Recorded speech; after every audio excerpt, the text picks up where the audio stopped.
Little Round Top. Probably heard about it in your history books at one point in time in your life. My history book don't talk to me. Well, the history books don't talk, it, but I but don't if you talk read to the words and memorize, so what do you know about Little Round Top in maybe a paragraph? In a paragraph, that's interesting. Considered one of the largest campaign by the Union forces against the Confederacy. It was a Union victory. Was it considered a turning point? Could be. Okay, your opinion. Well, I know that Chamberlain came up here, but as the movie shows, he was a great hero, but there were always other great heroes in the Civil War, and especially at the Battle of Gettysburg. Uh, we can't forget Pickett's charge and the sacrifice those men made on the Federal side. Cushing's battery was destroyed, but still they held out for the Union and they defended their cause. What about you? I really don't have anything historical to add to that, but I'm just standing here while looking over the battlefield as you're interviewing these two gentlemen. And what amazes me is the soldiers had to charge up this hill, looking over all those rocks and all, Right. all out in the open.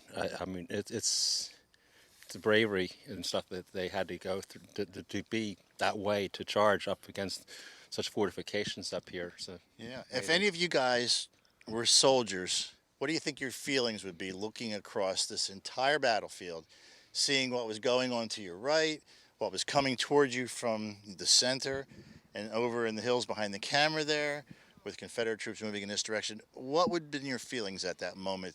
Would you have felt patriotic, ready to die for your country? Would you have been scared to death? Is there a combination of those types of feelings you would have? I don't think it's changed much from modern times to their time. I think scared would be appropriate. Um, Pooping in the pants would be normal. And I'm serious. I'm serious. Can't deny Uh, that. but because you're with your fellow soldiers, you're doing what you've been trained to do: Right. defeat the enemy. Yeah. How about you? Sheer terror. I would be wondering if I was ever going to get home again, but I would be with my comrades fighting for what they were going to fight for. Do you think sheer terror would interfere with your trained abilities with a rifle in your hand? No, I think it would all be on instinct. An instinct. Yeah, I think terror would be in the background, but I think the adrenaline and everybody else is going through the same thing, so I think I would have to carry out what I thought was right. How about you? I would have to agree with him, terror. But having by this time, I would most of the soldiers here have already had enough seasoned battle experience that their training and experience would have, like he said, overcome that terror to do their job. Yeah, but you never know what that next second's going to bring. You know, you're standing next to your comrade and he's dead or he's wounded. And You don't have time to reflect that. You continue on. We were talking about adrenaline. It's pumping through your body. You're moving, and the whole object is to stay alive. now, as a soldier, for example, if the three of you were very good friends and here you are kneeling down, firing your muskets at whatever's heading towards you, and one of the two of you takes a hit and it looks pretty serious, would you stop your shooting and attend to your friend, or would your military training tell you keep doing what you're doing? That's a tough one. I think initially you would stop to help them, but Yeah. if you're getting fired upon, you're going to stop and fire back Yeah. to save yourself. I mean, if the friend died, obviously you can tell. There's nothing you can do. You just move on. Right. Now, if they're wounded, do you take the extra second, making sure that he's covered so he doesn't get hit again? Right. And you just continue on. Hopefully, that when you get to your point, that you have the opportunity to go back to see if he's okay. You know, that would be. Yeah. Well, lots of cases I know for one specific event that happened with the 12th New Jersey in Fredericksburg, Chancellorsville actually. Their lieutenant was shot, and they saw him go down, and they wanted to get back to him, but the regiment was still moving forward, and they never had the opportunity to recover the body. So to this day, he's buried in an unknown grave somewhere. You know, so it happens. Yeah. So here we go, a little bit of a taste of Little Round Top. Let's move on and see what else we can find. Tape is rolling. Okay, we move to another point of Little Round Top with my same three experts here, Cliff, Dave, and Bob. And if you look behind them, there's a bronze statue of Gouverneur K. Warren.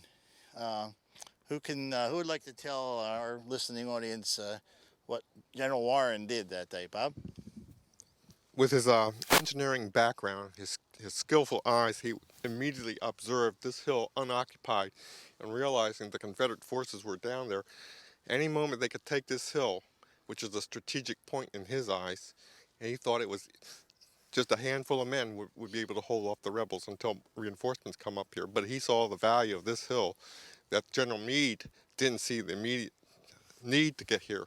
That's in my perspective because Gouverneur Warren is an engineer. Well, Meade was kind of like the new guy in the fields too. This is his first major battle, right? Commander of an Commander. army, yes. Right, yeah. As a matter of fact, there are stories where he actually polled his officers to whether they should stay and fight or leave. And to a man, everyone said stay and fight. A little side note here, Gouverneur K. Warren's famous binoculars still exist. And for those of you that get the opportunity to go to West Point Museum, they're sitting there behind glass. And what he saw that fateful day in July of 1863, I'm sure if those binoculars could talk, they'd have quite a story to tell. So let's move on, gents. Actually, Gouverneur K. Warren's statue is just to the left of camera, and we're standing behind a very large rock that I would assume that he stood behind as well, because with what was going on, I don't think any man would be standing on top of the rock looking across the valleys. The vantage point we have here is looking at the charge field for the infamous Pickett's Charge. To the left of camera would have been the Confederate right, and to the right of camera is actually beyond the Confederate left. If you look in the center of the picture, there is a large monument, which is the Pennsylvania Monument, and a road directly behind that shows the actual location of the center of Pickett's Charge. Cliff, so what do you think? What do you think if you were an artilleryman sitting on this hill and you were observing what was going on over your shoulder? What would have been your reaction? Well, I think as they saw the whole battle come about, I would have been amazed at the amount of Confederate infantry that was coming against our lines.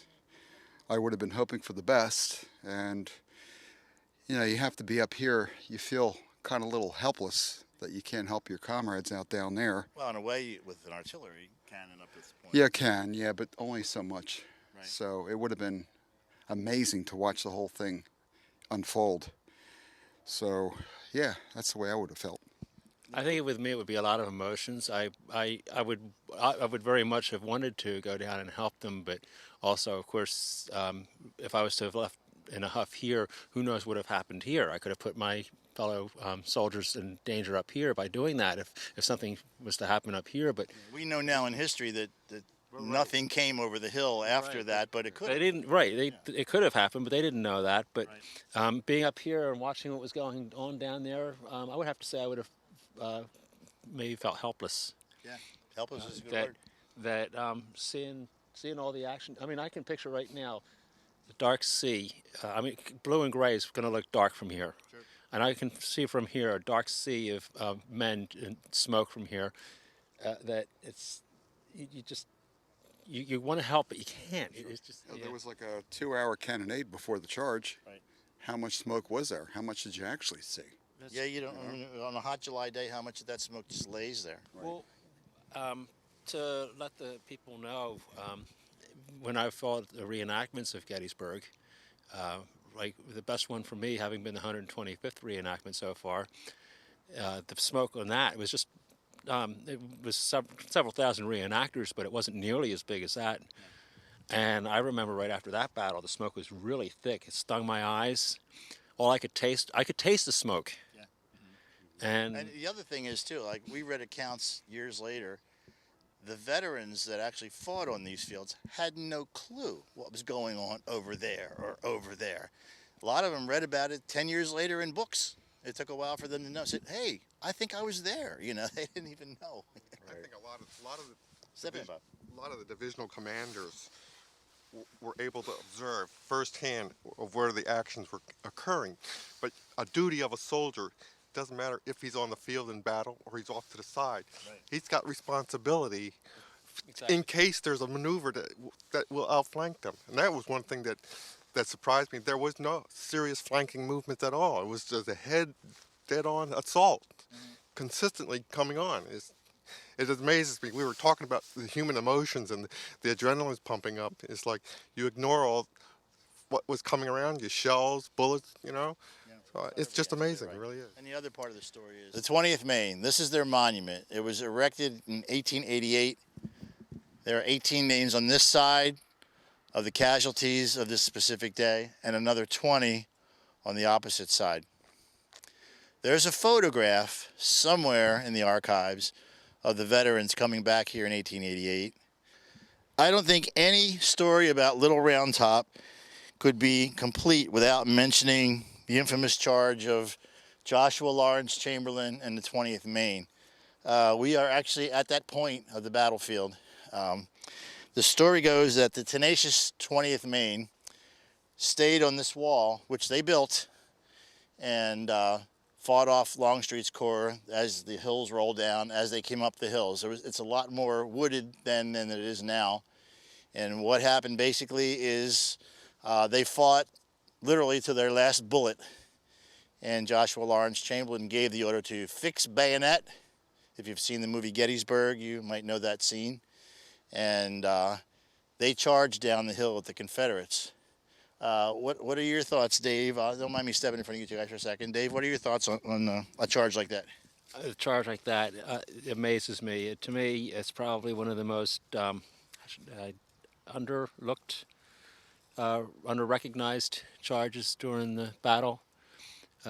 Maybe not necessarily because of the ultimate outcome as far as the whole battle, but as to men, they ran out of their bullets, they ran out of their ammunition, and all they had was the steel on the end of their musket, the bayonet, and they so revered their commanding officer.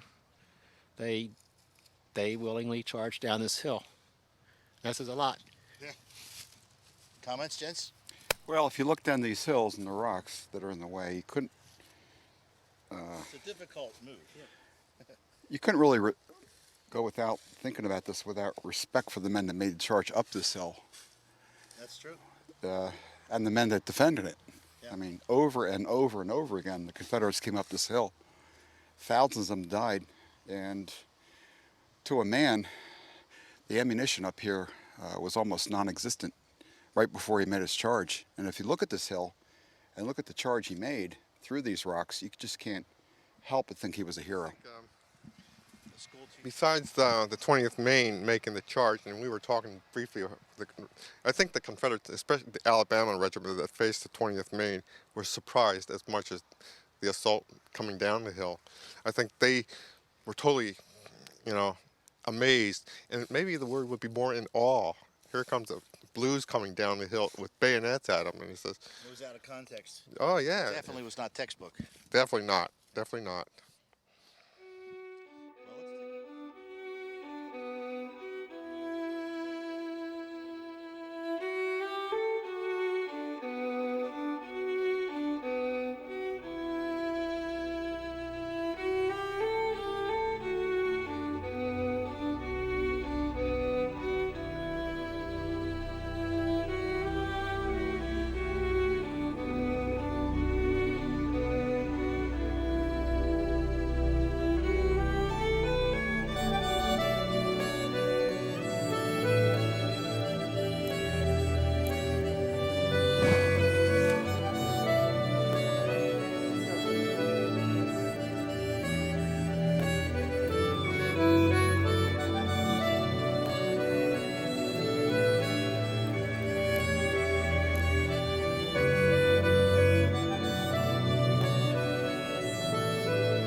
In 1863, after the battle, a lot of the photographers decided that the dead shouldn't be there for a great picture, and pictures sold back in those days.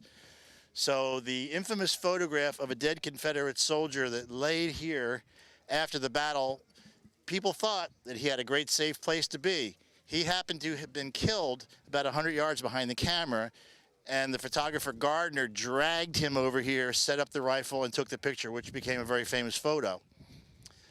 I've got my 3 panels of experts coming in over here, so let's see what they had to think about sensationalism in the photography era back during the Civil War. Now, as a Confederate soldier, would you think this would have been a safe place to be? Absolutely, with all the rocks around you. And was it probably a safe place to be?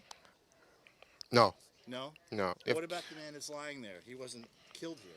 No, he was dragged here. Well, what else happened here that it wouldn't be a safe place?